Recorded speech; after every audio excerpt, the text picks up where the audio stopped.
이에 예수께서 이르시되 아버지 저들을 사하여 주옵소서.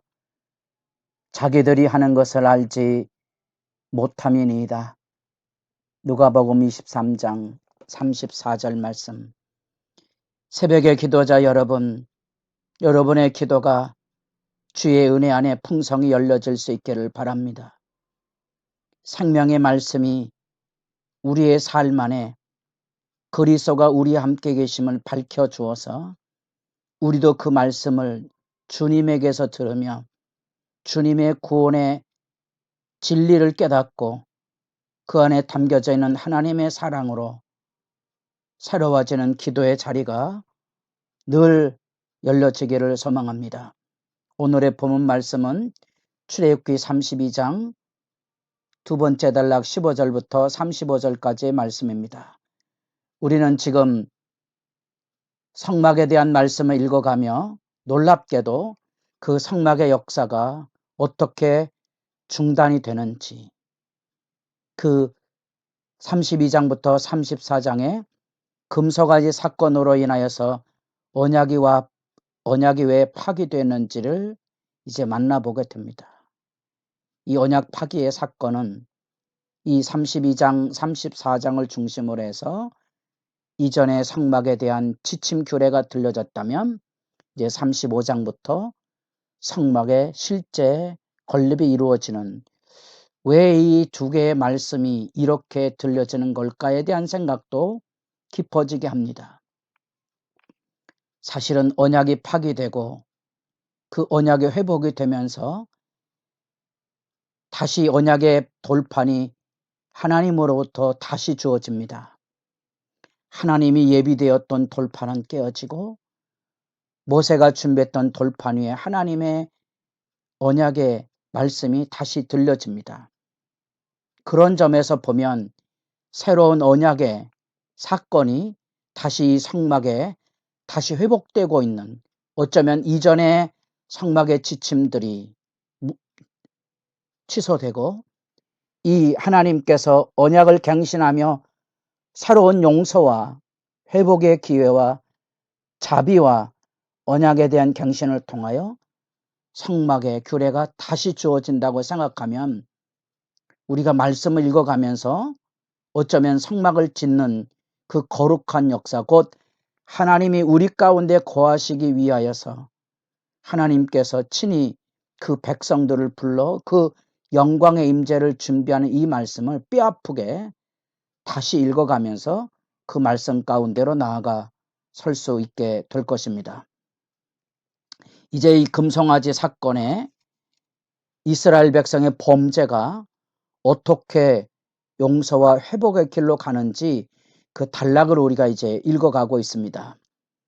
우리가 어제 하나님의 말씀을 기다리지 못하고 하나님의 말씀으로 열려지는 신앙이 하나님의 말씀으로 세워지지 못한 채 인간들의 좋은 대로 하나님을 자기들의 생각대로 금송아지를 만들고 일종의 무슨 하나님의 말씀의 패러디처럼 이는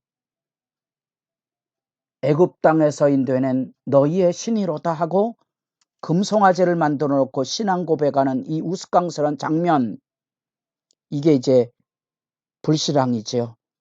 불신앙은 하나님의 말씀대로 순종하지 않고 하나님의 법대로 살지 않는 삶의 모습 속에 자행되는 죄악입니다. 우리가 흔히 금송아지 사건을 우상숭배라 해서 하나님을 믿지 않는 것으로만 생각이 되지만 정확한 의미를 잘 아셔야 됩니다. 하나님의 말씀대로 믿지 않는 게 우상숭배입니다.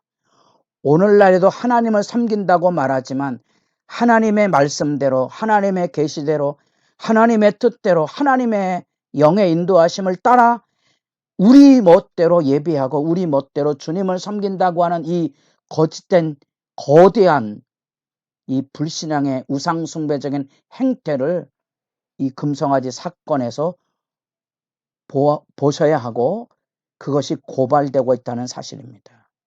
결국은 여호와 신앙, 결국 우리가 믿는 예수 신앙은 진리의 예수 그리스도의 구원사뿐 아니라 구약 성경에는 애굽 땅 종되었던 집에서 구원에는 생생한 하나님의 음성을 기억해야만 이해되고 그 말씀을 우리가 읽어갈 수 있습니다.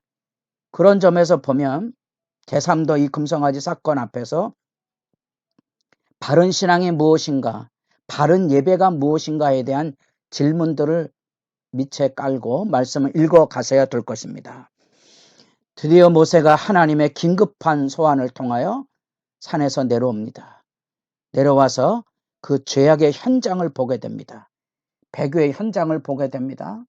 산에서 내려올 때 그 돌판을 가지고 내려왔는데 18절 가운데 보면 모세가 이르되 이는 승전가도 아니요 패하여 부르짖는 소리도 아니라 내가 듣기에는 노래하는 소리로다. 그 노래하는 소리가 뭐겠습니까? 애굽에서 그들이 보고 배웠던 이방 신상에 먹고 마시고 춤추고 노래하는 이방 종교의 축제를 여호와 이름으로 하고 있는 가증한 모습을 모세도 보고 듣게 되는 거지요. 19절에 그 판을 산 아래로 던져 깨뜨리니라. 하나님은 그 분노를 통하여 그 백성을 진멸하시고자 했을 때 모세가 하나님 앞에 중보 기도를 통하여 하나님의 진노를 누그러뜨리게 중보적 사역의 기도를 드렸습니다. 놀랍지만 이제 모세는 그 하나님을 대신해서 그 돌판을 깨뜨리시고 그 징벌을 시행하고 있는 모습을 보게 됩니다.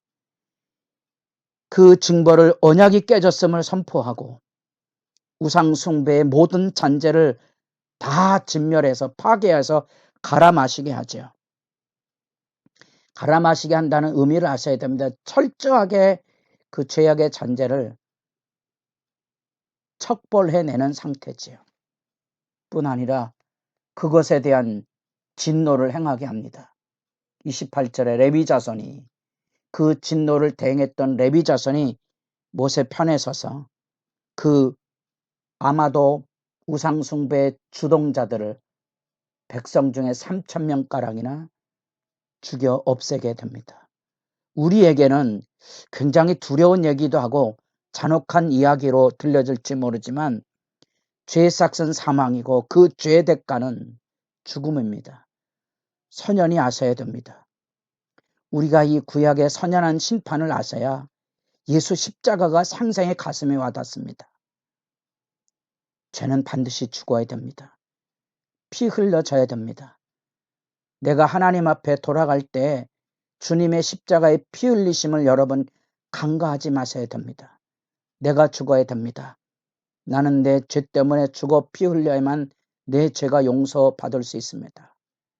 내 대신 주의 십자가의 피 흘리심이 선연히 있다는 사실을 간과하지 않기를 진실로 소망합니다. 이게 간과되면 주의 십자가의 은혜가 값싼 은혜가 되어버리고 맙니다. 하나님 앞에 이 무서운 죄의 징벌과 용서와 자비가 함께 만나는 것이 십자가입니다.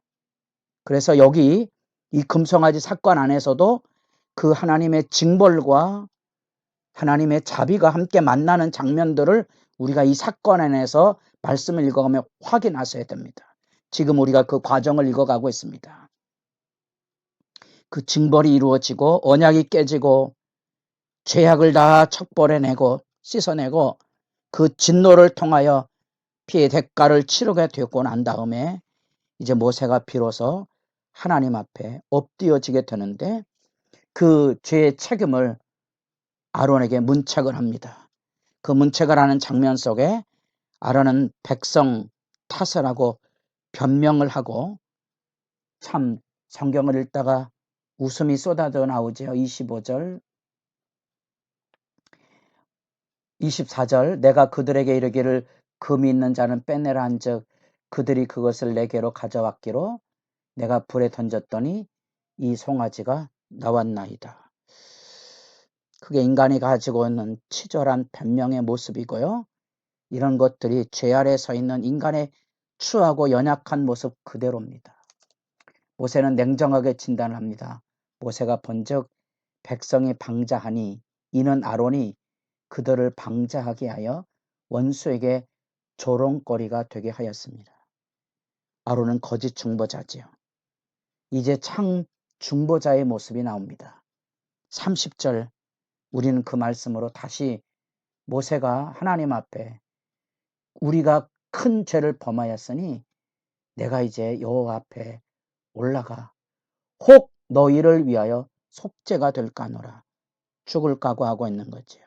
대신 내가 할 수 있는 일이 뭔가를 하나님 앞에 탄원하는 중보적 기도의 첫 번째 시행이 열려지게 되고 그것은 큰 죄에 대한 얘기고 그 33절에 모세는 자기 책임은 아니지만 자기도 백성의 지도자로서 백성의 대표자로서 그 죄악에 자기가 함께 참여하겠다고 내게 범죄하면 내가 내 책에서 그를 지어버리리라 그 하나님의 말씀 앞에 32절에 내 이름 지워 버려 주옵소서 용서의 길로 나아가는 모습을 보게 됩니다.